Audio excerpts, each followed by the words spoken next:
ይሄ ሰው በትላንትናው ዕለት በሶሻል ሚዲያ ታሪክ ታይቶ ተሰምቶ የማይታወቅ እጅግ አስደንጋጭና አስፈሪ የሆነ ድርጊትን ፈጽሟል። በቲክቶክ ላይቭ ገብቶ እርቃኑን ሆኖ ሰውነቱን እየቆራረጠ It was deeply disturbing. በጣም የሚገርመው ግን ከዚህ በፊት በክርስትና ላይ ሲሳለቅ ሲያሾፍ በእግዚአብሔር ላይ ሲሳለቅ ሲያሾፍ ነው የሚታወቀው። You a Christian? No. If God were real, then why does cancer exist? Yes. People.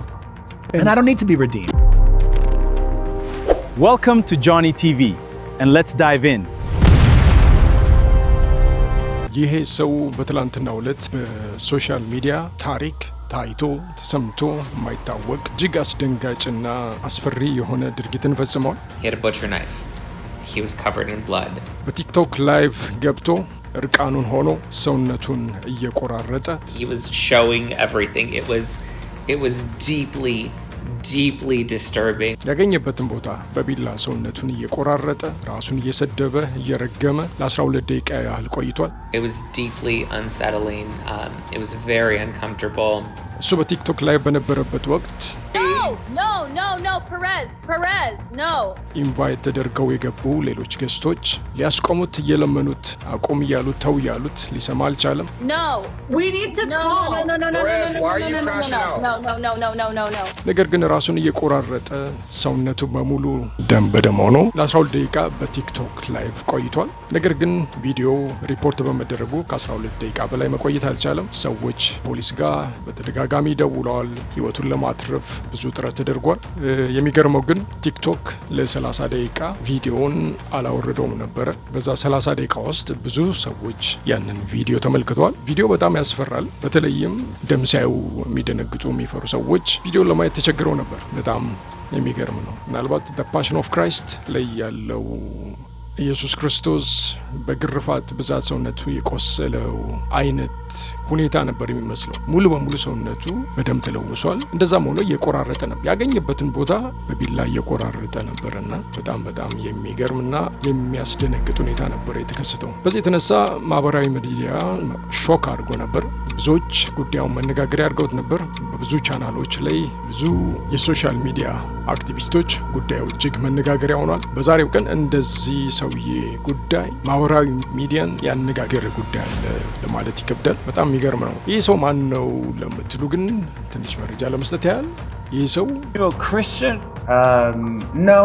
ሶሻል ሚዲያ ላይ ምናልባት ቀደምት ከሚባሉ ታዋቂ አነጋጋሪ ሰዎች ውስጥ በተለይም ደግሞ የሴሌብሪቲ ጎሲፖችን በማውራት የተለያዩ ታዋቂና ዝነኛ ሰዎችን ሚስጥር በሶሻል ሚዲያ ላይ አምጥቶ በማውራት የተደበቁ የሰወሩ ጭምጭምታዎችን የተለያዩ የሚታሙ ነገሮችን በሙሉ በማህበራዊ ሚዲያ ላይ በማምጣትና በማሳጣት በብዙ ሰዎች የሚጠላም ሰው ነው። ሰውየው በጣም ደፋር ነው፣ ዳይሬክት ነው፣ ንግግሩ ትንሽ ጨዋነት ይጎለዋል እና በጣም ታዋቂ ነው፣ ግን የሚጠላም ሰው ነው። በክርስቲያኖች ላይ በጣም ያሾፋል፣ በእግዚአብሔር ላይ በጣም ያሾፋል። You a Christian? No. If God were real, then why does cancer exist? Yes. People. And I don't need to be redeemed. Presented himself to me. It was real. And this has been life-changing. ከዚህም የተነሳ በብዙዎች ዘንድ በጣም ነው የሚጠላው። በዛ ላይ ደግሞ የተመሳሳይ ጾታ ደጋፊም ነው። ራሱም የዛ አባል ነው። በእርግጥ 3 ልጆች አሉት። ሲንግል ፓረንት ነው። ከእናቱና ከ3 ልጆቹ ጋር ነው የሚኖረው። ነገር ግን የጤና ችግር የአእምሮ የጤና ችግር እንዳለበት ይነገራል። ከዚህም የተነሳ ከቅርብ ጊዜ ወዲህ ልጆቹ ከሱ ጋር እንዳይኖሩ ተደርጓል። በዛም ምክንያት ደስተኛ ባለመሆኑ ያው ነገሮች ጥሩ አልነበሩም። በጣም የሚገርመው ግን ከወራት በፊት ታሞ ነበር። ከዚህ በፊት በክርስትና ላይ ሲሳለቅ ሲያሾፍ በእግዚአብሔር ላይ ሲሳለቅ ሲያሾፍ ነው የሚታወቀው። እናም ሴፕሲስ የሚባል የደም መበከል ሆስፒታል ገብቶ ነበር። እዛ በገባበት ወቅት በህመም ላይ ያለ እግዚአብሔር እንደተገናኘው እግዚአብሔርን እንደተቀበለ እግዚአብሔር አለ የሚል የተለያዩ መልእክቶችን በማስተላለፍ ወሬ ሁሉ ስለ ክርስትና ስለ ኢየሱስ ክርስቶስ ሰባኪ ሆኖ ነበር ማለት ይቻላል። You a Christian? No. If God were real, then why does cancer exist? Yes. People. And I don't need to be redeemed. God presented himself to me. It was real. And this has been life-changing. I'm so grateful. በዛም እጅግ አነጋጋሪ ሆኗል። ምክንያቱም ከዚህ ፊት የሚታወቀው ክርስትናን በመስደብ በማዋረድ እግዚአብሔርን በመስደብ እግዚአብሔር የለም ነው የሚለው። እግዚአብሔር ቢኖር ኖሮ እንዴት ካንሰር በሽታ ሊኖር ይችላል የሚሉ አንዳንድ ደፋር የሆኑ ጥያቄዎችን በማንሳት ይታወቃል። ነገር ግን ከታመመ በኋላ እግዚአብሔር ተገናኘኝ ብሎ የገጠመኞቹን በሶሻል ሚዲያ ላይ ደጋግሞ ያወራል። ወሬው ሁሉ ስለ ክርስቶስ ስለ እግዚአብሔር ሆኖ ነበረ። ነገር ግን በትላንትናው ዕለት ምን እንደሆነ ባልታወቀ ሁኔታ ቲክቶክ ላይቭ ላይ ገብቶ ራሱን እየቆራረጠ ራሱን እየረገመ እየሰደበ ቲክቶክ እንግዲህ ራሱ እየተገረመ ነበር። እንዴት ላይቭ ላይ ለዚህ ያህል ደቂቃ ራሴን እንደዚያ ነገር ስፈጽም ቲክቶክ ተወኝ የሚል ነገር ራሱን እየጠየቀ ነበረ። ነገር ግን መጨረሻ ላይ ቲክቶክ ላይቭን አስቆሞታል። መጨረሻም ብዙ ሰዎች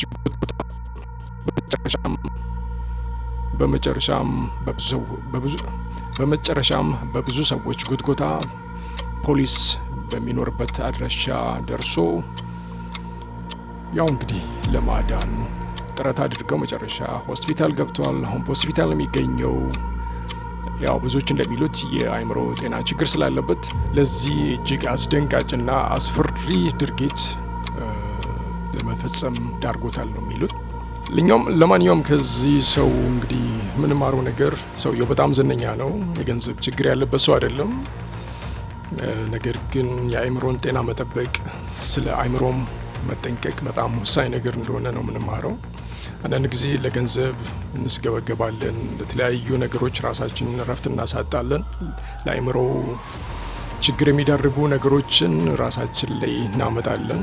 ነገር ግን አእምሮአችን ጤነኛ ካልሆነ ዝናም ገንዘብም ሁሉ ነገር ከንቱ ነው የሚሆነው። ከዛ በተረፈ ደግሞ አንዳንዴ አላስፈላጊ ጥጋብ፣ አላስፈላጊ ድፍረቶች፣ በተለይም ከፈጣሪ ጋር የሚደረጉ መነካካቶች የሰው ልጅ ደካማ ነው። አንድ ብርቱ፣ አንድ ጌታ ብቻ። ስለዚህ ሁሌም የሰው ልጅ አቅም ውስን ነውና አቅማችንን አውቀን ፈጣሪያችንን እየፈራን እያከበርን በሰጠን እውቀትና ጥበብ ደግሞ በጥንቃቄ መኖር እንድንችል ያስፈልጋልና እንግዲህ ከዚህ ሁላችንም ልንማር የሚገባው ነገር ዝናም ክብርም ሌላም ነገር ቢኖርን ፈጣሪያችንን መዳፈር ከፈጣሪ ጋር መጋፋት መልካም እንዳልሆነና ምንም ይኑረን ምን ሁሌም ፈጣሪን ማክበር እንዳለብን ነው። ሆፕሊ ይህ ሰው ተችሎት እንደገና አሁን ወዳገኘው የክርስትና ሕይወት ይመለሳል ብዬ ተስፋ አድርጋለሁ። ለማንኛውም ያለውን አፕዴት እየተከታተልኩ ወደ እናንተ አቀርባለሁ። አብራችሁኝ ስለነበራችሁ አመሰግናለሁ። መልካም ቀን፣ መልካም ምሽት።